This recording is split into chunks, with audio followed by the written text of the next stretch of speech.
Tosh wanted the VOD review, and by God, he's gonna get a VOD review. So we got some Doom-Fist play here. I'm sure it goes super well. Actually, I watched a little bit already. Does not go super well. But I think we also got some Pharah coming up. And that'll be fun. Just go real quick. Skip it. I mean, we wasted a punch right there. And we died. Hanzo pretty much got a lucky shot, but like I kind of saw the beginning of this, and it's a theme I notice, and it's probably the most obvious right here. Like, you're punching straight into a main tank, going right into the entire enemy team. What are we gonna accomplish with that? I mean, you did punch the main tank, but who cares? Because I mean, she's behind a shield, so no one else can hit her. You're not gonna do enough damage to do it to kill her. I mean, it might have wasted her fortify, though she didn't even bother. You're not really going to get any, like, you're not going to accomplish much doing that. You either need someone else to engage first to take, like, the brunt of the thing so that you have kind of free reign. But really more importantly, you need to be focusing on the squishies that you can instantly kill. Because going for tanks is just not going to accomplish much. You can kind of juggle around like a Reinhardt and kind of like screw up his positioning. You can mess with tank positioning, but in this kind of scenario where you're dealing with this, like, these kind of beefy tanks like Roadhog and stuff, odds are you going in first is just going to get you deleted by Roadhog, or you're going to get halted and you're going to get killed that way, or you're going to get hooked and killed. I mean, part of that is just they won first fight, so they had all advantage. Honestly, that was a gimme fight, but it was a little bit better because at least the Winston went in first. Always running dive on this map is going to be pretty awkward. But I think this... Okay, you got the pick on the Roadhog, which is really important. Your team, that is, not you specifically. But, like, look at that, boom, like, squishy dead immediately. That's exactly what you want. Even if you didn't ult and you just died there, it, like, really didn't matter. In some ways, you almost shouldn't have ulted because your team had that one. But it's not really a big problem.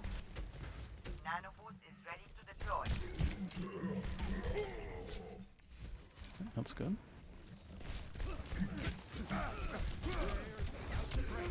Oof. I mean, that was just an awkward angle, so you couldn't actually get the kill off on him. And he was able to shoot you first. Like, Doomfist, you can't make a lot of mistakes on Doomfist. For as much as he's like a hard carry that can just delete everybody, he is pretty vulnerable. Like, you're just getting shot from a mile away and there's nothing you can do about it. So like this, and a lot of times you're doing this like punch in to get across and then doing your uppercut. And it's like, you're using a lot of cooldowns to get in. And it's like, how the hell are you going to get out? The only successful time you've gotten out is when you had ult. A lot of this should be more like staging, so let me do it. Like this corner up here, you could just be standing up here and waiting for them so you can slam down, do the slam uppercut, like one-shot combo whenever they come out of this door. Or even if they're coming out the other way, you could still probably do it from here and then slam into them. As long as someone else is like distracting them, it works. Better staging with high ground. This isn't a great map for it because, yeah, like this is your high ground option. If they're on point, you could use the windows. But like going way back earlier in one of the fights when you punched in through here, while it was still dangerous because they have so much long range poke with the Hanzo, and you know, being out here is like, and even like the Baptiste, like if you go out here you might just get shot a bunch, but your best bet would have been to stage from here and then slam, uppercut, and delete one of the squishies up on the high ground and just ignore the tanks. It only really works if your team is doing anything to distract. But since you are running basically a dive, just up until you have a Sigma and a like, Why did we... I guess the tank line switch. I didn't even pay attention to that. But if you, at the time you had dive tanks, if they're running any kind of distraction, like or even the Genji can distract better, that's when you make your move. You have to be a little bit more patient. You don't always just immediately go in. That's probably your best bets. Is that because you're just a giant target, and they're gunning for you first. Like if the enemy's smart, they're looking for you and they're gunning for you. So if you just go in first, they're just gonna, oh hey, look, shoot him, and that's it. You're just dead. You have to wait for the opportunity to present itself, or it's gonna go real bad. Oof. That is unfortunate. What is that?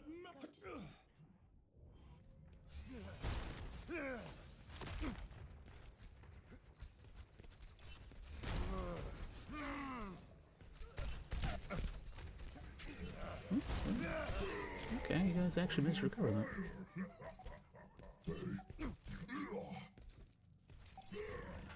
I'd say a lot of it is staging.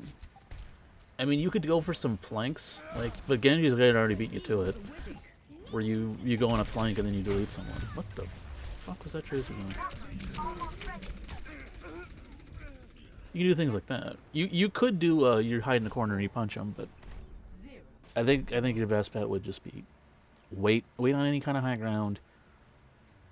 Let them get into a position, let them drop their guard where they don't see you, and then you, boom, surprise, come out of nowhere and just delete someone squishy. And then if you have the tools, you're more likely to have the tools to get out because you just punch out. Because this like punching in and then trying to do a combo is... It's going to be either it works and you get a kill or you die. Like, guaranteed. And that's not really the odds you want. You want probably get a kill and probably get out. And then ideally both happens. If only one happens, that's pretty okay too, because either you didn't die or you killed someone and you traded. And since you're fast, trading is usually favorable to Doomfist, especially if you traded off of like a healer.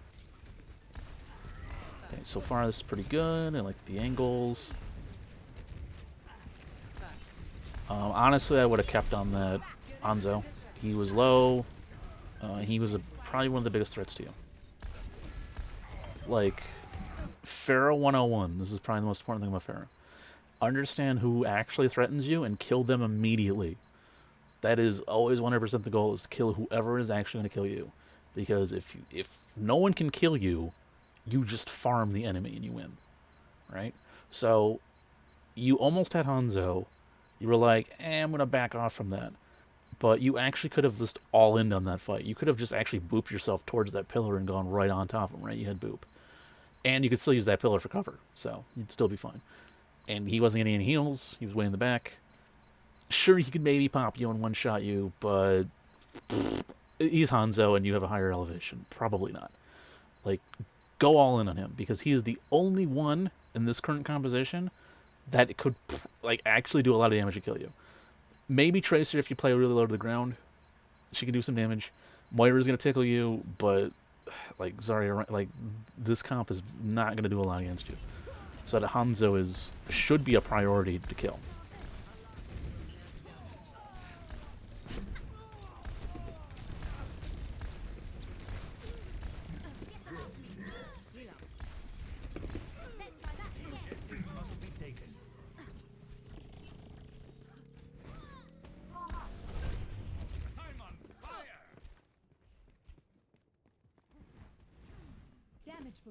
I am empowered.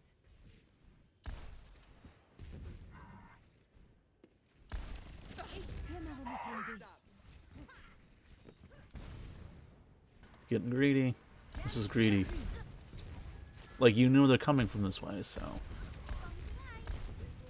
now you're in somewhat an awkward position. This isn't too bad. Get them when they're coming out. That's not too bad. Ideally, you'd be shooting them like inwards, so you get even more damage.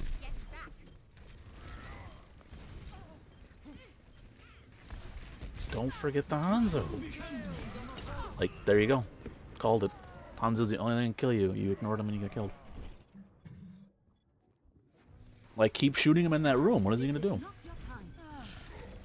He's gonna try and peek you. He has no healing too. Like, any splash damage is gonna keep killing him even more. He killed you again! You ignored him! You got rezzed and you didn't pay attention to what Hanzo was.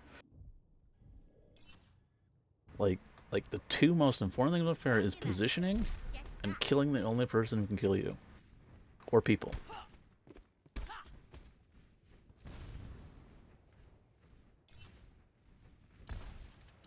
What makes that so critical is that a lot of times with Pharah positioning is you have to play really, really careful. And since you're playing really, really careful, you can't actually aim that well. You can't get good angles because you're playing so cautiously, such behind cover. You're firing like, you know, half the shots you could be because you have to keep like poking in and out of cover. It really limits what you can do. So then once you eliminate the threat, now the positioning isn't really as important anymore, and you just go ham on them. And now your DPS like skyrockets, and you just start pummeling people with damage. And then you can just like, you know, actually cast your ultimate and not have to worry that you're gonna get immediately deleted because Hanzo's dead. Because who's gonna headshot you now if Hanzo's dead? I mean, you'll probably still get melted really fast, but not so fast that you could probably still kill even a tank before you die. I've got you. Damage boost engaged. I am empowered. What is that? Heroes never die.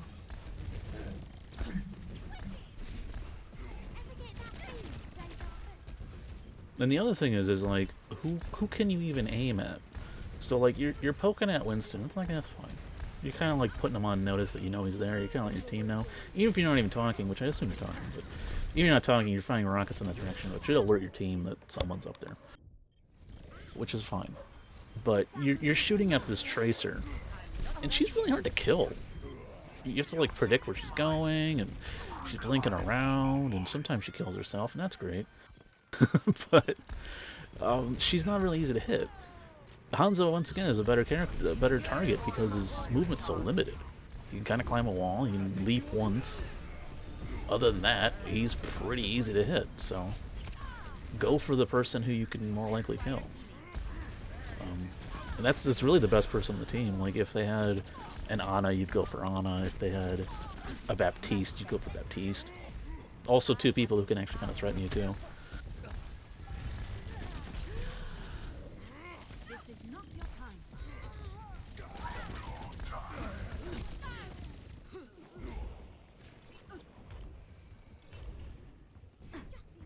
I mean, your positioning isn't too bad, but it is kind of like you're frequently are sacrificing the safety for better angles when you're not safe enough really to get it. But it's not really super costing you because I think Mercy's pocketing you pretty well. But like, one of the reasons this is a really good Pharah map is that you can actually just literally reverse your position and be on their side of the point, no problem. And you could be doing that like more to be like a bit of a flanker. It's unfortunate, right? I mean, more value. What kind of happened here? I mean, I think what you probably should have done is just waited for them to land and then barrage. It's a really, I mean, because it's a bunch of rockets with splash damage. So if you had waited till the Zarya actually landed, you could have immediately directed her and then barraged her. Rather than trying to do it in the air and then like track her. Or just waited. I mean, it depends if you knew they had Lucio ult. Like that's the whole thing about that. Ooh, is this? Oh no, never mind, that's 1-1.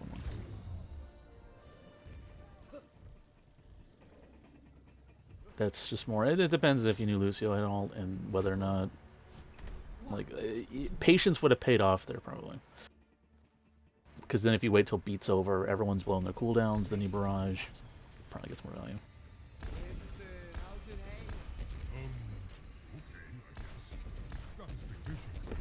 Are you gonna play Pharah on Village?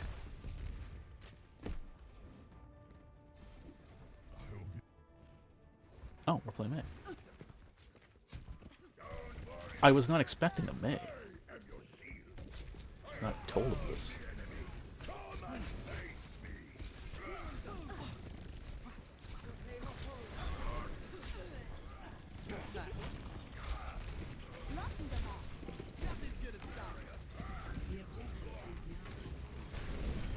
Alright. Perfect, but good enough.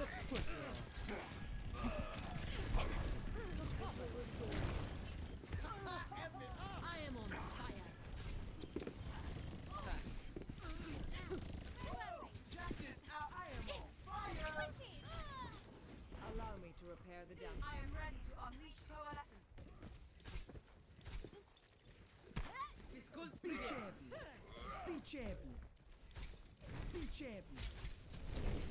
I would kind of say that the jump aiming thing is fine, but I wouldn't recommend it on a tracer because you're already trying to like track her so much horizontally that I don't know. I don't think I never jump when I try to shoot a tracer, like ever.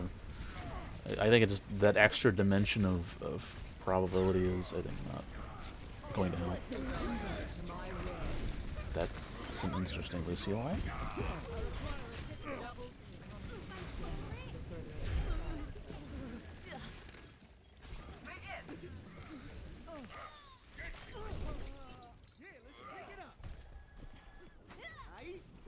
Work though.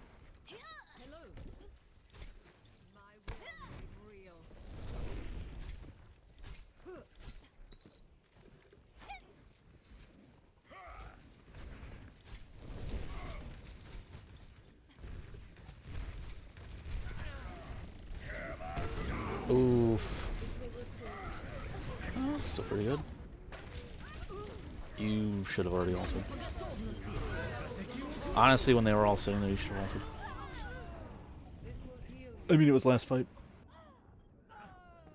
Like, it would have been a bunch of ults and technically an overall, but it doesn't matter if it's last fight. You just win then.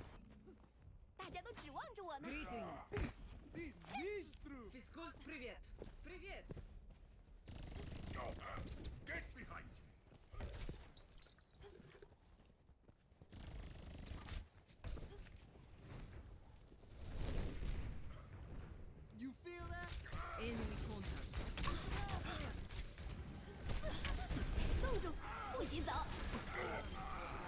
Deleted.